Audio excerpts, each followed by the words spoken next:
কুসুমের কপালে চুমু দিয়ে তাকে কাছে টেনে নিল আয়ুষ্মান। আমরা এমনটাই দেখতে পারব আজকের পর্বে। বিস্তারিত জানতে ভিডিওটি দেখতে থাকুন। শুরুতে দেখা যায় আয়ুষ্মানের বাবা রাজ ইন্দ্রাণী গাঙ্গুলিকে বলেন, দেখো, তোমাকে একটা কথা বলে দিচ্ছি। আমার ছেলেটা ছোট কাজ করছে শুধুমাত্র তার পরিবারকে বাঁচানোর জন্য। সে কিনা খেয়ে মারা যাবে। এখন ডেলিভারির কাজ করছে। মানুষ তো ছোট থেকেই বড় হয়। তাহলে তুমি সেটা কেন বুঝতে পারছ না? তখন ইন্দ্রাণী বলেন, তুমি বুঝতে পারবে না। আমি তাকে গর্ভে ধারণ করেছি। একজন মা হিসেবে আমি কতটা কষ্ট পাচ্ছি সেটা তোমাকে বলে বোঝাতে পারব না। রাজ তখন বলেন, তুমি একদিন এই দিনের জন্য আফসোস করবে। হয়তো সেদিন তুমি আয়ুষ্মান আর কুসুমকে বাড়িতে ফিরিয়ে আনার চেষ্টা করবে, কিন্তু তারা হয়তো আর কোনোদিন এই পরিবারে ফিরে আসবে না। যদি তুমি তাদের আলাদা করার চেষ্টা করো না কেন, দিনের পর দিন তারা আরও এক হয়ে উঠবে। ইন্দ্রাণী কথাগুলো শুনে বলেন, তোমরা তো সবই আগে থেকে জানতে। আমি এই বিষয়টা আগে জানতাম না। কুসুমকে যে আয়ুষ্মান ভালোবাসে এবং তাকে বিয়ে করেছে, সেটা আমি জানতাম না। আমার যেন কোনো ছেলে নেই, তাই ওর কথা আমার সামনে আর কখনো তুলবে না।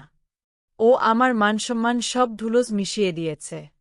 আমি অভিশাপ দিচ্ছি, দেখবে আয়ুষ্মান কোনোদিন কুসুমকে নিয়ে সুখে থাকতে পারবে না।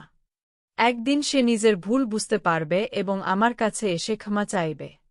তখনই ঈশান বলতে শুরু করে, দেখো মা, অনেকক্ষণ ধরে তোমার কথাগুলো শুনছি। কিন্তু কুসুম এমন কি করেছে? কুসুম কি খারাপ মেয়ে?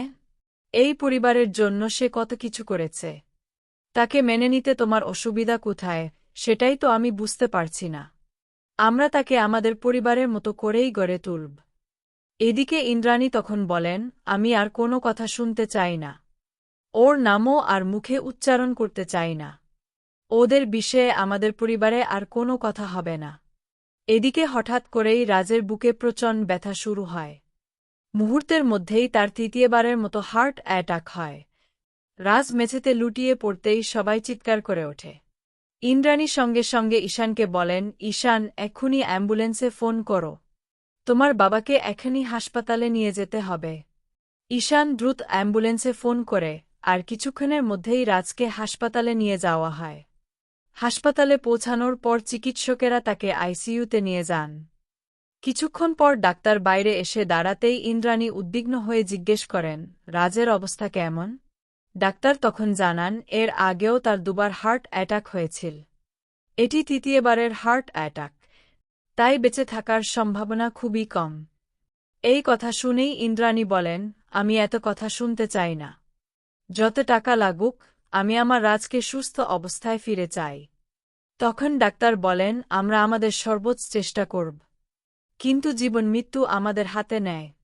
আপাতত তার জ্ঞান ফেরেনি। আগামী 24 ঘণ্টা তাকে পর্যবেক্ষণে রাখতে হবে। তারপর পরিস্থিতি বুঝে পরবর্তী সিদ্ধান্ত নেওয়া হবে। এই কথা শুনে ইন্দ্রাণীর মাথায় যেন আকাশ ভেঙে পড়ে। তিনি বারবার বলতে থাকেন, রাজের কিছু হতে পারে না। রাজ আবারও আমাদের মাঝে ফিরে আসবে। ঈশান কান্না করলে ইন্দ্রাণী তাকে সান্ত্বনা দিয়ে বলেন, ঈশান, কাঁদছিস কেন? তোর বাবা অবশ্যই আমাদের কাছে ফিরে আসবে। অন্যদিকে আয়ুষ্মান যে কুসুমের কাছে সত্যিটা লুকিয়েছিল, সেটা কুসুম কোনোভাবেই মেনে নিতে পারে না। সে সব খুলে বলে যে দেবীমা এসে তাকে অনেক অপমানজনক কথা শুনিয়েছেন। কথাগুলো শুনে আয়ুষ্মান শান্তভাবে বলে, দেখো কুসুম, আমি যা করছি সবই আমাদের জন্য। এখন হয়তো আমি ডেলিভারি বয়ের কাজ করি, ছোট একটা কাজ করি, কিন্তু তার মানে এই নয় যে আমি এই কাজকে ছোট করে দেখি। মানুষ তো ছোট কাজ থেকেই বড় হয়। তাই কে কি বলল, কে কি ভাবল, সেসব আমি শুনতে চাই না। তখন কুসুম চোখের জল মুছতে মুছতে বলে, কিন্তু আপনার যে কত কষ্ট হচ্ছে সেটা আমি খুব ভালো করেই বুঝতে পারছি। এত বড় একটা ব্যাগ কাঁধে নিয়ে আপনি সারাদিন ঘুরে বেড়াচ্ছেন শুধু সামান্য কিছু টাকা রোজগারের জন্য। আমার জন্যই আজ আপনার জীবনটা এভাবে কষ্টে ভরে গেছে। আর এই কথাগুলো শোনার পর আয়ুষ্মান কুসুমকে বলেন, এই কথাটা তুমি আর কোনোদিন বলবে না। কিছুই শেষ হয়ে যায়নি। আমরা আবার নতুন করে সবকিছু শুরু করেছি। মানুষ যখন নতুন করে পথ চলা শুরু করে তখন ছোট থেকেই বড় হয়। এরপর অনেক বুঝিয়ে সুঝিয়ে তিনি কুসুমকে শান্ত করেন। এর কিছুক্ষণ পরই আবার ম্যানেজারের ফোন আসে। আয়ুষ্মান ফোন ধরে জিজ্ঞেস করেন, কি ব্যাপার স্যার, ফোন করেছেন কেন? তখন ম্যানেজার জানান, জরুরি একটি ডেলিভারি আছে, তাকে এখনই বের হতে হবে। আয়ুষ্মান সঙ্গে সঙ্গে বলেন, ঠিক আছে স্যার, আমি এখনই আসছি বলে ফোন কেটে দেন। তখন কুসুম অবাক হয়ে জিজ্ঞেস করে, আপনি আবার কোথায় যাচ্ছেন ছোট সাহেব? এই তো একটু আগে বাড়ি ফিরলেন, আবার কেন বের হতে হবে? আয়ুষ্মান শান্তভাবে বলেন, কিছু করার নেই কুসুম, আমাকে এখনই যেতে হবে।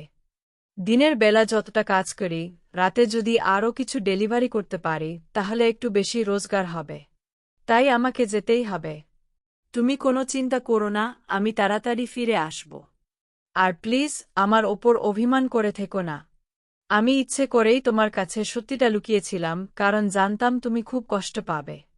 কিন্তু কুসুম তখনও কোনো কথা বলতে রাজি হয় না। শেষ পর্যন্ত আয়ুষ্মান ডেলিভারির কাজে বেরিয়ে পড়েন। আর কুসুম মনে মনে সিদ্ধান্ত নেয়, এবার সেও কিছু একটা করবে। সে আর কোনোভাবেই আয়ুষ্মানের ওপর পুরোপুরি নির্ভর করে থাকবে না। সংসারের সমস্ত দায়িত্ব একা আয়ুষ্মানের কাঁধে চাপিয়ে দেবে না। এই সব ভাবতে ভাবতেই সে বাড়ির ভেতরে রাখা পরিবারের ছবিটি হাতে তুলে নেয়। ছবিটির দিকে তাকিয়ে কুসুম মনে মনে বলে, দেবীমা আমার ওপর যতই রাগ করুন না কেন, আমি তাতে একটুও কষ্ট পাইনি। একজন মা হিসেবে তার রাগ করাটা স্বাভাবিক, আমি সেটা মেনে নিয়েছি। আমি শুধু চাই আমাদের পুরো পরিবারটা আবার এক হয়ে যাক। কেউ যেন আমাকে ভুল না বোঝে। আমি কোনোদিনও ছোট সাহেবকে কষ্ট দিতে চাইনি। উনি যে এত কষ্ট করে এত ছোট একটা কাজ করছেন সেটাও তো আমি জানতাম না। ঠাকুর, তুমি সব কিছু আবার ঠিক করে দাও। এই প্রার্থনা করে কুসুম ছবিটি টেবিলের ওপর রেখে চলে যেতে উদ্যত হয়।